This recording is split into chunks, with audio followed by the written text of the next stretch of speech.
तो गुज़श्ता रोज़ FIA के cyber crime wing ने भी खबरदार किया है कि अगर शहरियों को यौम आज़ादी के हवाले से, क्योंकि अब 14 अगस्त है, इस हवाले से किसी भी किस्म का कोई लिंक मौसूल होता है किसी अननाउन नंबर से, किसी अननाउन सोर्स से, तो आपने उस लिंक को क्लिक नहीं करना है, आपने केयरफुल रहना है और इस किस्म के जितने भी मैसेजेस हैं उनको इग्नोर करना है ताकि आपका मोबाइल जो है वो बचाया जा सके। और सार्फिन ऐसे फ्रॉड्स और इस किस्म के लिंक से और ऐसी हैकिंग से कैसे बच सकते हैं, और मुख्तलिफ ऐसी रिपोर्ट जो हैं वो आ रही हैं FIA साइबर क्राइम को, इन सब से बात करने के लिए हमारे साथ मौजूद है हमारी गेस्ट ज़ैन अली कुरैशी जो कि साइबर लॉ एक्सपर्ट हैं। तो ज़ैन की तरफ चलते हैं। अस्सलाम वालेकुम ज़ैन, कैसे हैं आप? जी वालेकुम अस्सलाम जी। बहुत ज़ैन गुड मॉर्निंग। सबसे पहले आपको उम्मीद करती हूँ कि आपका दिन भी बहुत अच्छा गुजरे, एक फ्रेश सुबह हमने स्टार्ट की है। टॉपिक बहुत इंटरेस्टिंग है और आप चूँकि साइबर क्राइम के एक्सपर्ट हैं तो हम लोग कोई भी क्लिक रैंडम आता है हम उसको फ़ौरन क्लिक कर देते हैं।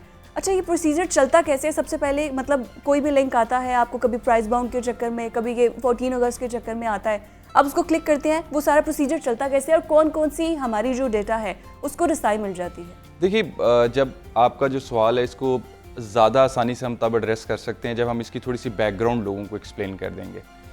सबसे पहले तो हमें ये देखना होगा कि जब भी हम फाइनेंशियल फ्रॉड की बात करते हैं तो उसकी बैकग्राउंड में हमें ये चीज़ नज़र आती है कि सबसे पहले आपने ये देखा होगा कि लोगों के साथ ये होता था कि जब वो कैश कैरी करते थे तो रास्ते में उनको रोक लिया जाता था, उनसे मोबाइल फ़ोन स्नैच कर लिया जाता था, पैसे जो थे उनसे छीन लिए जाते थे।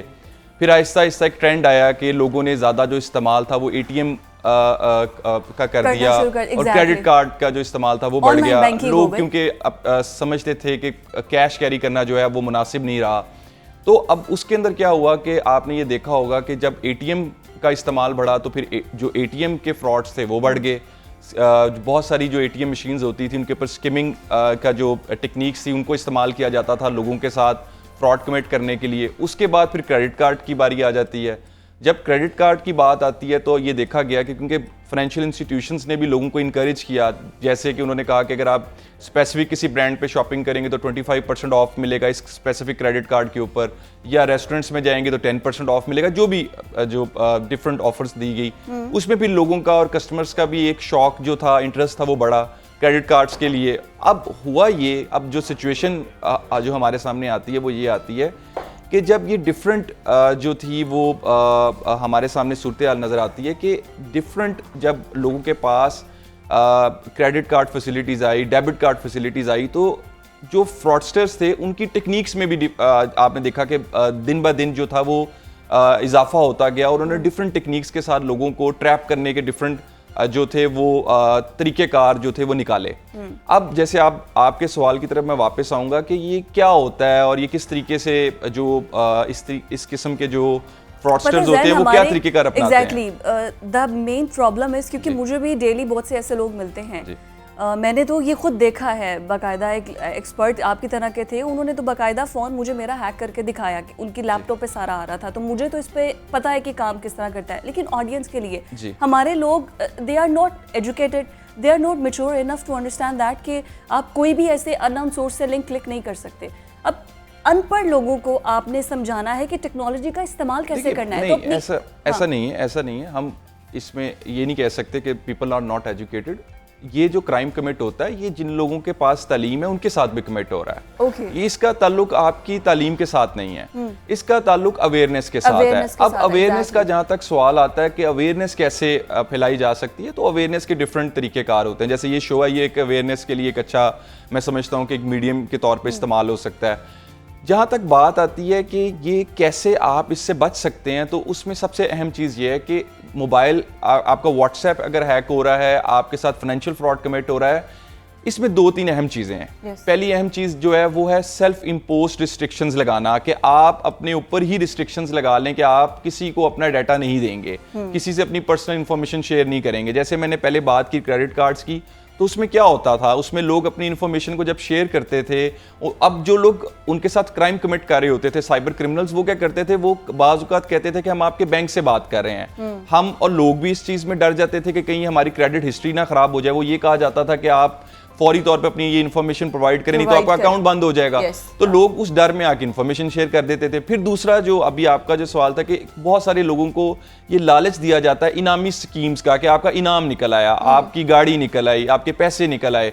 उसमें सबसे अहम चीज़ जो लोगों को समझाई जा सकती है वो ये है कि आप इस किस्म की कॉल्स का रिप्लाई मत करें, अपनी इन्फॉर्मेशन, अपने बैंक अकाउंट नंबर्स, अपना CNIC ये मत शेयर करें।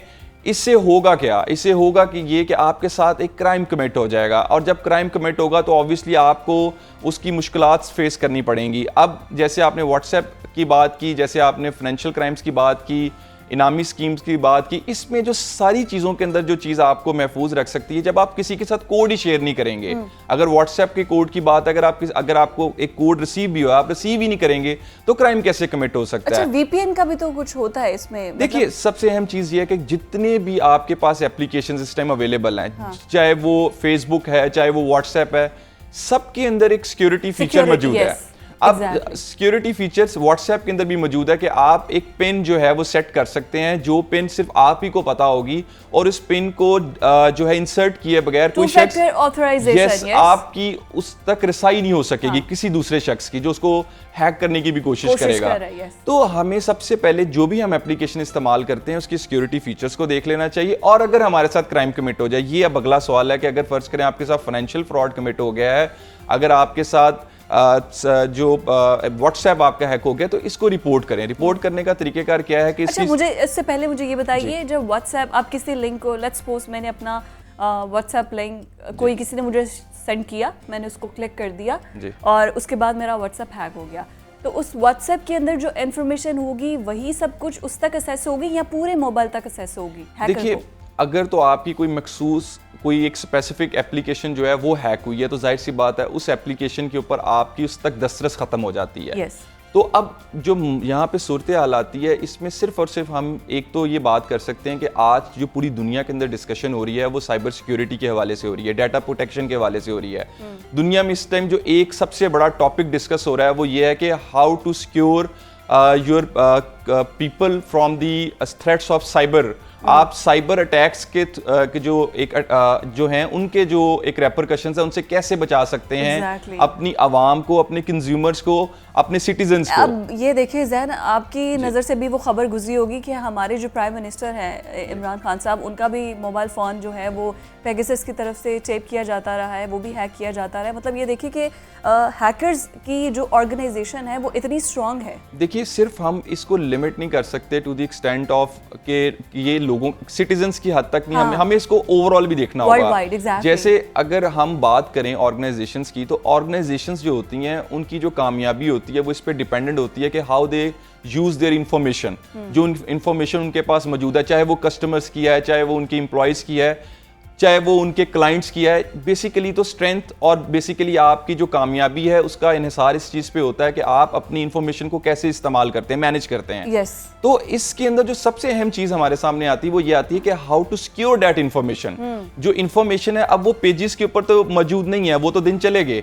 अब तो वो जो इंफॉर्मेशन है वो कंप्यूटर्स के अंदर मौजूद है, वो लैपटॉप्स के अंदर मौजूद है, वो मोबाइल फोन्स के अंदर मौजूद है। तो आप इस इंफॉर्मेशन से आप एक कंपेटिटिव एडवांटेज भी रखते हैं अपने कंपेटिटर्स के ऊपर। तो जहां पर ये जरूरत है कि आम शहरियों को इसके जो नेगेटिव इफेक्ट्स हैं उनसे बचाया जा सके, ओवरऑल बिजनेस जो है, हमारी ई कॉमर्स जो है, specially in the days of Covid अगर हम देखें, तो अब तो हमारा जो 90% जो लोगों की बाइंग एंड परचेज जो लोग कर रहे हैं वो लोग कर ही ऑनलाइन रहे हैं। बिकॉज ऑफ कोविड की वजह से तो ऑनलाइन जो हमारी शॉपिंग है, कोई भी चीज़ है वो सब कुछ ऑनलाइन चली गई। ऑनलाइन बैंकिंग, ऑनलाइन शॉपिंग, हमने किसी को कोई फंड, कोई पैसे, कुछ भी ट्रांसफर करना है तो हम उसको ऑनलाइन कर रहे हैं। तो मतलब ये तो आपकी बात ठीक है। सेकेंड, आपने अवेयरनेस की भी बात बहुत ठीक की, लेकिन जब हम कोई भी एप्लीकेशन इंस्टॉल करते हैं तो हमारे फ़ोन में हमसे वो असेस मांगता है बहुत सी ऐसी चीज़ों को, लाइक कैमरा, गैलरी, हमारे कॉल डाटा, फ़ोन डाटा, हर चीज़ की असेस है। हम उसको असेस देते हैं उस एप्लीकेशन को इंस्टॉल करने के लिए, वो सारी इन्फॉर्मेशन उनके पास चली जाती है।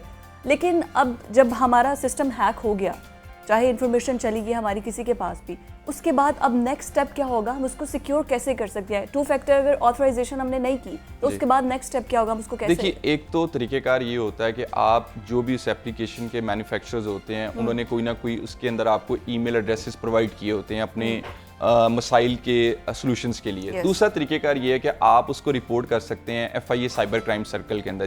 जब भी साइबर क्राइम कमिट होगा तो ये भी बताना लोगों को बहुत ज़रूरी है कि जो आपने आम पुलिस स्टेशन में उसकी रिपोर्ट नहीं दर्ज नहीं करानी, करवानी। आपने FIA साइबर क्राइम सर्कल जो भी आपका मुतलका है आपके शहर के अंदर मौजूद है वहाँ पे आपने जाना है। और सबसे अहम चीज़ जो मैं समझता हूँ लोगों को जो हमें बतानी चाहिए वो ये बतानी चाहिए कि जो टेक्निक्स इस्तेमाल की जाती हैं, जिसमें एक जैसे एक टेक्निक है फिशिंग टेक्निक है, जिसमें आपकी फाइनेंशियल और पर्सनल इन्फॉर्मेशन को हासिल करने के लिए आपको एक तरीके से ट्रैप किया जाता है। तो उस तरह की आपने उसमें बचने का सिर्फ तरीकेकार ये है कि अगर फर्ज किया आपको कहीं से कॉल भी आ गई है और वो ये बता रहे हैं कि हम आपके बैंक से ही बात कर रहे हैं, हाँ। तो उस बैंक की अगर ब्रांच कोई नियर बाय है तो आप वो खुद भी जाके विजिट कर सकते हैं कि क्या आपने कोई ऐसी कॉल की है